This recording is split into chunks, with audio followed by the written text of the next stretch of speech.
Alright, warriors, welcome back. And look, don't pay attention to the lawnmowers. Listen to the message.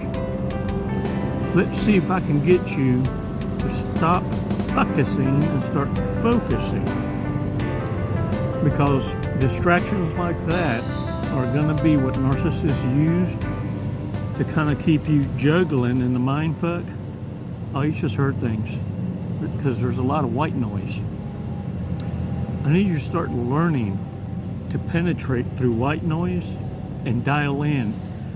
Learn to listen in on multiple conversations at different levels, especially if you're being projected on.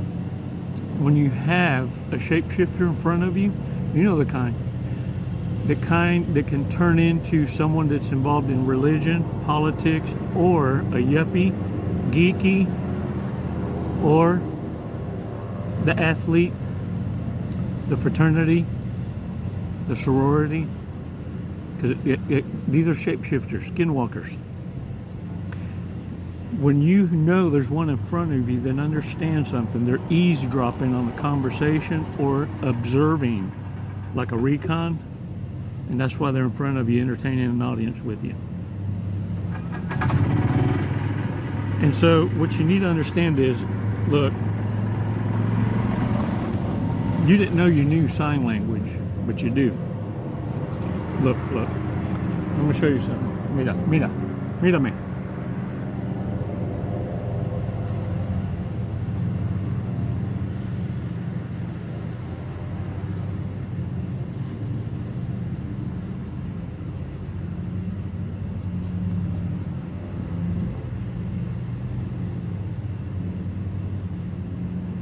Didn't know you knew sign language, did you? If you're listening to me on the radio, yeah, you're gonna pay attention next time, because see, this coach gonna make you try and utilize all your senses. Get used to that, because different messages can be taken different ways. Whew. Y'all, if I burp, I had 6 popsicles for breakfast.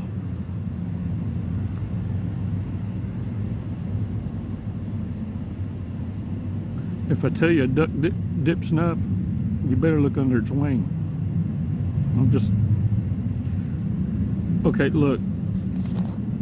I can always tell who's a narc, usually by the way they handle disagreements. Before we go into that though, let's do a breathing exercise. It's gonna take 5 seconds. 5 Mississippis. We're gonna breathe in deep, hold it, release together, take a badass walk on the beach, go over some shit, and then talk about some big mistakes that we need to never avoid but pay attention to. Doesn't mean you disqualify people. It just means you allow them to put themselves where they belong. And you're gonna trust what you see and hear of them and what you observe most. You're not gonna allow anyone to rewrite or redraw the picture they painted already. See, this is what it means to not allow do-overs. It doesn't mean you totally disassociate. You need to be able to mitigate risk, and you need to also minimize risk. Look, pump and dumps know they pump and dumps, because they get impatient. They get real impatient. They'll tell you. It's just pump and dump me. Because they get anxious. Dude, come on now. Back me up on this shit. Tell me they happy. It's just, look, let's take 5 seconds. 5 seconds. Breathing exercise. Come on. Release slowly. All right, shake it off. Look, the way I can tell who's a narcissist, usually with they're engaging each other, you see, if both of them are reactive and they're both throwing at each other, the trying to yell over each other, and even the shame, guilt, and insults. If they bounce back that same kind of energy, then what I see is two people that belong together. And look, fuck, I'm burning hell for this, but look, I used to manage a shop one time. I had a deaf mute. He had a girlfriend that was deaf mute. And they'd come in with the radio blaring so fucking loud, it was unbelievable. And people would be out there that didn't know him, and they would say, "What's going on out there?" I said, "Well, he feels the vibration." And so every time he would drive up, everybody that worked at the office would be, feel it, feel the vibration. Well, every now and again, he'd get in an argument with his wife. And see, when you're deaf mute, you have to be able to see each other eye to eye, like that, in order for them to be able to communicate the pissed offness that they have for each other. That's how they have to argue. They know sign language. So you can kind of pick up tidbits of sign language to kind of get an idea, you know, because you knew what this meant, didn't you? Okay, it's the same difference, but going like fast. Well, the way they would avoid each other and win the argument, this is how I knew they was both toxic, and they're both throwing shit at each other, because they would do their thing, and then one would turn real quick because they didn't want to see the response, and the other one would swing around because it figured out going left, going right, like a bull rider, so as to not lose eye contact, and then snatch the other one like that. So it always looked kind of physical, but that's how they would handle business, because as soon as eye contact broke, that's who got the last word in edgewise, or the last one to be fingered with both hands. Yes. Well, look, the death blow with narcissists is when they realize that they're taking the loss, and they're gonna be pissed off because they realize they're unmasking themselves and falling apart, and the only exit plan they got, and it sometimes work, it's like putting a tourniquet, you know, and they know they're dying, they're hemorrhaging, and that's when they sling the insults, the yelling, the trying to overpower, and then becoming the victim. And this is the flip side. They're gonna yell at you and claim you're trying to shame them, guilt them, and get this, that you insulted them, that it's your fault they're acting this way. And it usually ends with crying. I'm sure y'all seen it before. You can't make this shit up. It's funny shit once you see it, because you can't make it up. In fact, sharing the remarks, y'all, because some of y'all need to hear it from others, but some of y'all have predicted it. I've shown myself out of parties before because I could smell it, something happening. Because folks going to tell what they're going to do with what they have, what they're going to, you know what I'm saying? It's just an energy. You go, yeah. I made a honorary show up, and then, you know, Denzel Washington once gave somebody advice, and I always listened to that. It was a short that I heard, something to the effect of, always leave an hour before the devil shows up. Always leave the party an hour before the devil shows up. Yeah. Because if you don't, bad associations are going to spoil your moral compass. You start to compromise it. And you see, what you start hearing little by little is, I've never heard an addict, whether, it don't matter what the addiction is, it doesn't matter. Pick an addiction,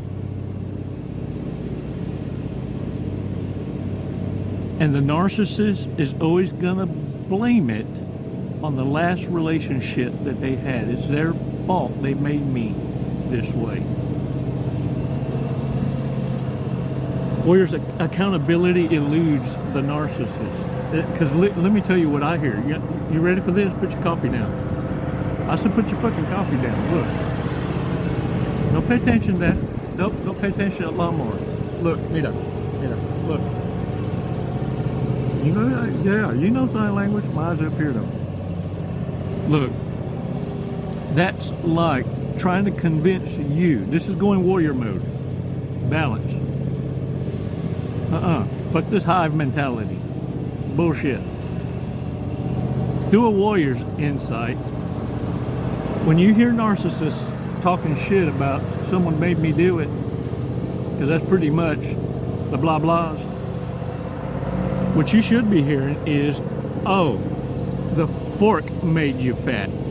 Is that what you're saying? Yeah? Oh, okay, yeah. I failed math because you bought me the stupid pencil. Just kept writing the wrong answers. Warriors, you see, you have two paths when you listen to shit like that. Someone trying to convince you that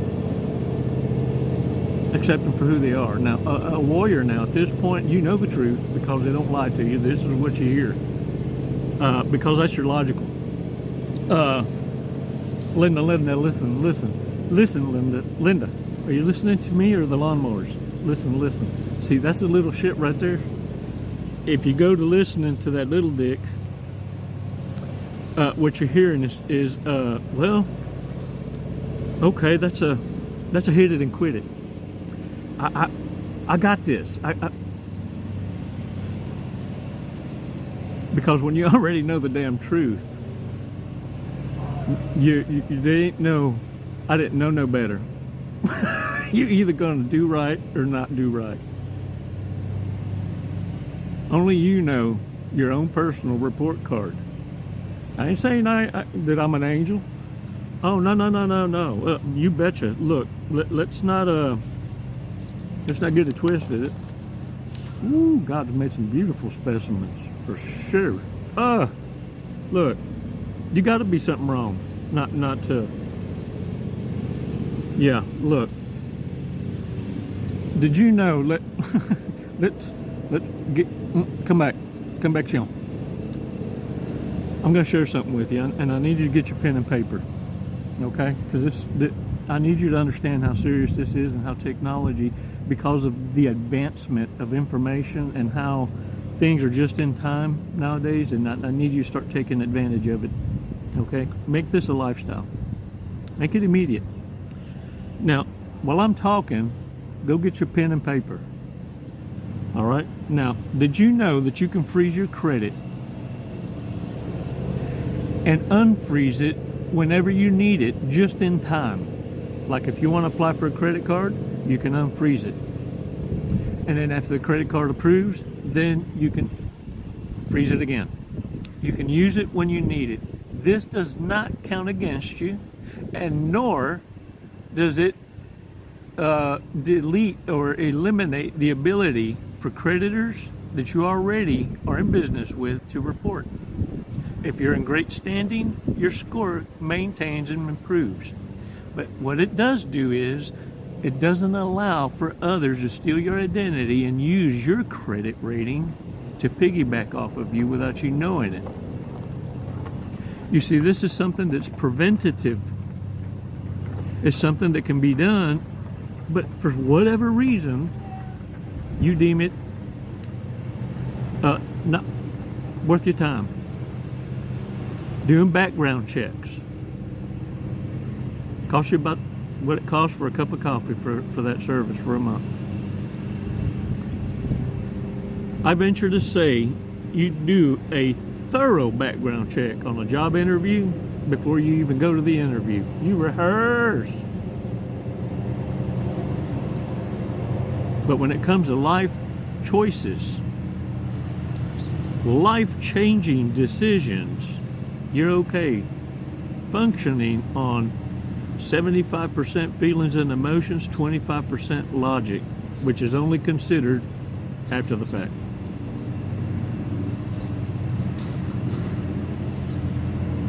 Warriors, your healing ears is what I need you to pay attention with. the 3 companies that you need to contact in order to freeze and unfreeze your credit, and they need to stay on your speed dial on your phone just so you always have them, is Equifax. 1-800-349-9960. The second one, TransUnion. 1-888-909-8872. Experian. 888-397-3742. You can thank me later. Warriors, the idea of going through this experience is to minimize risk. If you have to use a burner phone for 6 months or a year or forever, a burner phone, what are they, $80?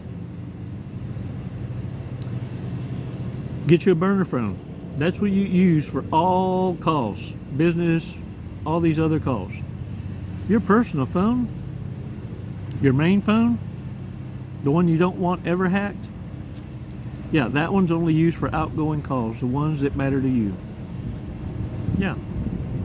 And get used to downloading a phone recorder app that records automatically every phone call. See, narcissists hate being recorded. They hate sending texts, and they show us hell hate leaving messages. But if whatever call you have is that important, everyone I've ever spoke to knows. You go through the office, they know who's important to me, and if you're that important to me, I already reach out to you. Warriors, minimizing your risk in business and in work situations or in co-parenting, what you need to understand is whatever is downloadable, recordable, or could be saved would expose a narcissist. This is going to be how you control the Hoover. This is how you minimize your exposure. Narcissists are pendejos. Look, they call dibs on you. No. Yeah, it's like they went pee-pee on your leg. They went lashy, and they marked you. And it's why even they'll go in, even as they're leaving the snail trail, still letting other people think or believe that y'all are working on something. Why do you think they call every relationship a situationship? To keep the other dogs at bay. You see, that's not for you, it's for whomever's asking. To let the dogs know, hey, I peed on that one. That's off limits. You know, we're working on it. It's a situationship, you know. You have no idea this shit's going on. But that's why 60% of women are in situationships. And it's come now, I think, to over 95% of men aren't. That are relationship age aren't, or not even participating, not interested. Yeah. Oh, these new studies, it's flooring me, but I'm not surprised. I'm not surprised. Warriors, narcissists, this is why they believe they can call dibs and why they can do whatever they want to do, but it's not okay for anyone else to do what they do. It's because they don't have regret. They don't operate with regret. Look, regret motivates the mentally mature to change behaviors. That's what regret does. When regret is eliminated, it no longer operates. It's narcissists operating, and they erase that programming. They don't feel regret. They become numb. It's really, it's a mess, because it's like skipping a step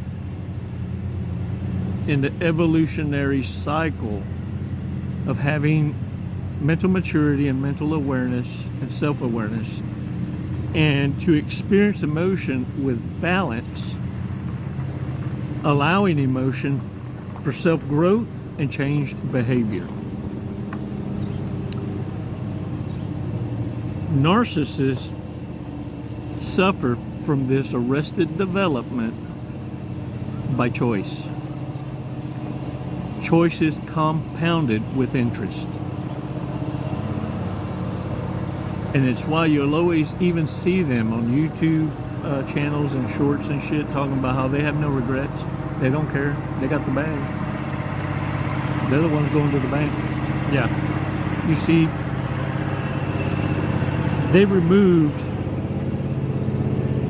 that programming that makes you human, whole of the evolutionary cycle of mature development. You remember Frankenstein? Yeah,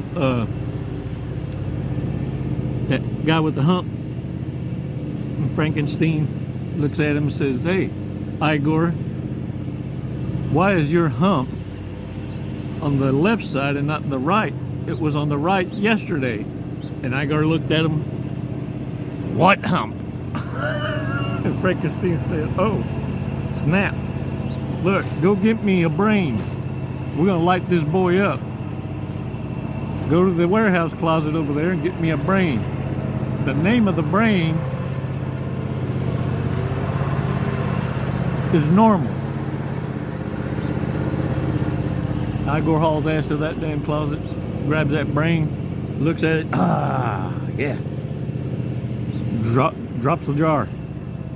Looks up again, looks at the one next to it, and it says, "Abby, normal."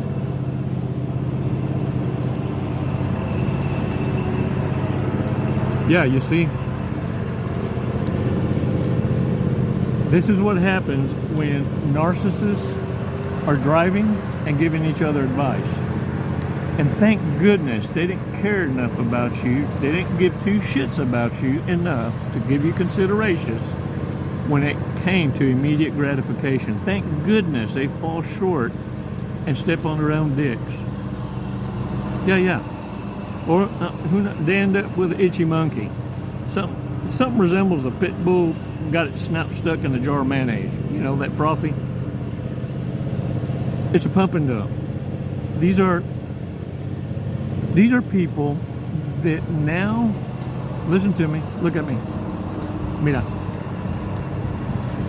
These narcissists reach an age in life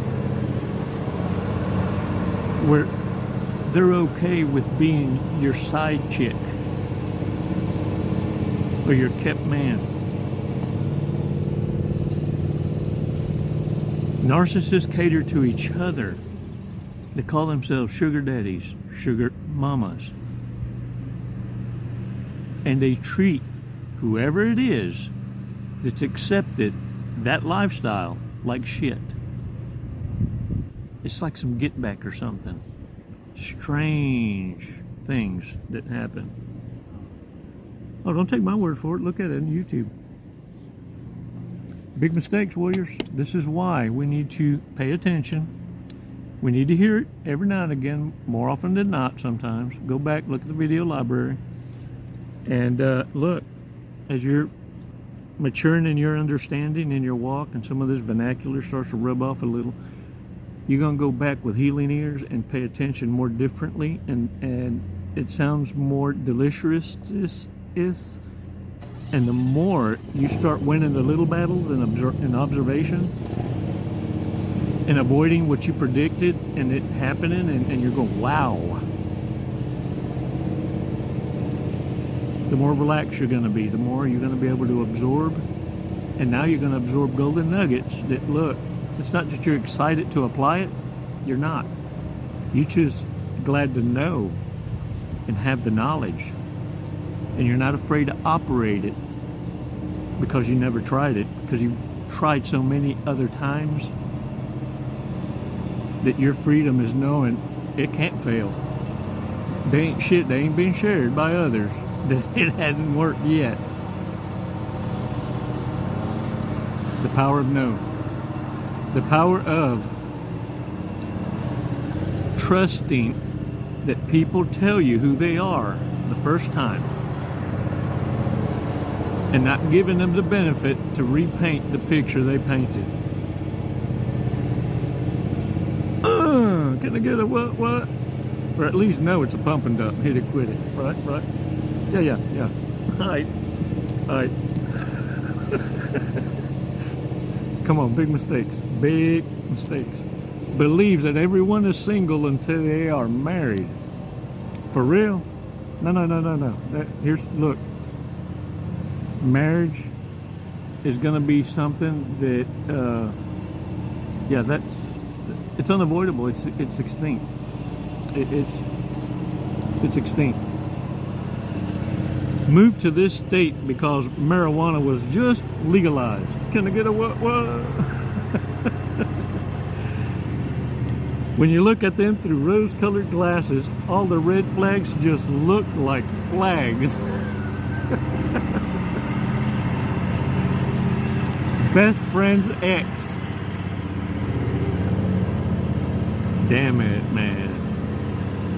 420 friendly. Watch that. Look. Still takes her laundry to their parents' house every weekend.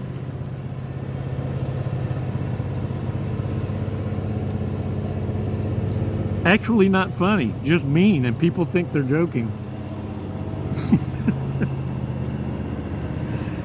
Their aspiration is to be a trophy spouse. Come on, man, husband me up. Pamper me, just don't spank me hard. And don't make me feel cheap, not real cheap. But if you worth enough, okay, once a month, you can get by once a month. They only date people with tattoos and believe that those who don't have commitment issues. Wow. Will go out with you. How bad could it be? They call them foodie dates? Foodie dates. Wow. Insists on sharing social media passwords. Believes they're a prophet.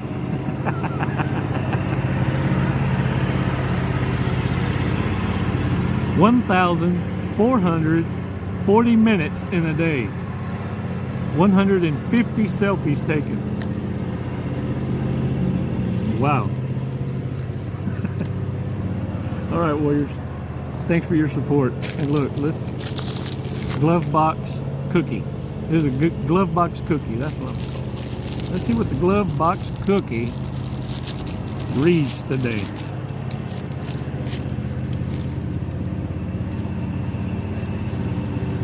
All right, y'all. Don't forget, get your asses off the couch. Own it.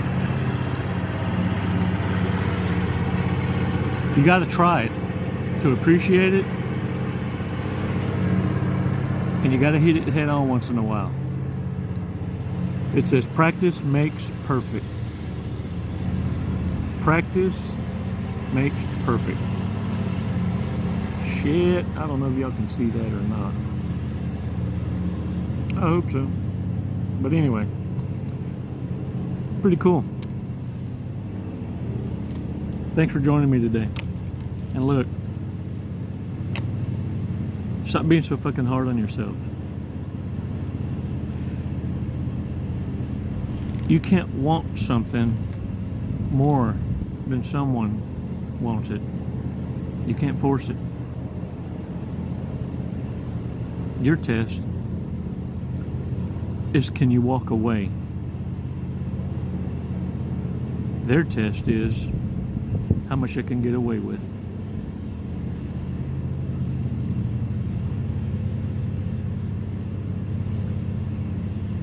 once you get over your addiction, your life completely changes. The narcissist switches people to cope with the same addiction. That's their generational curse.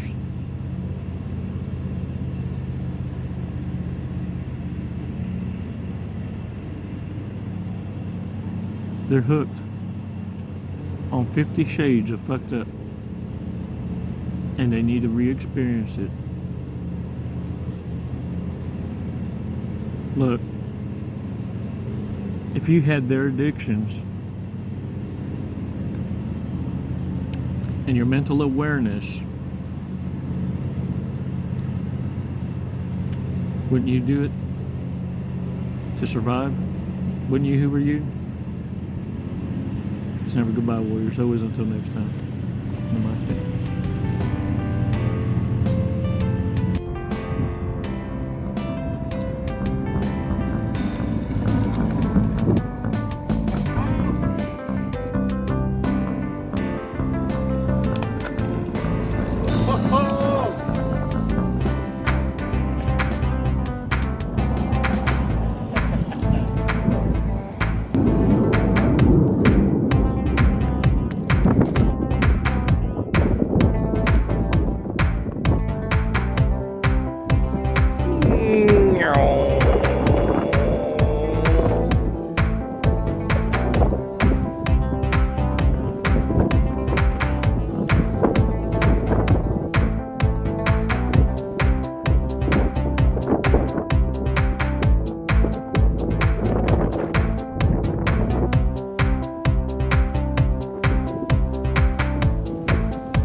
Once you find an emoji,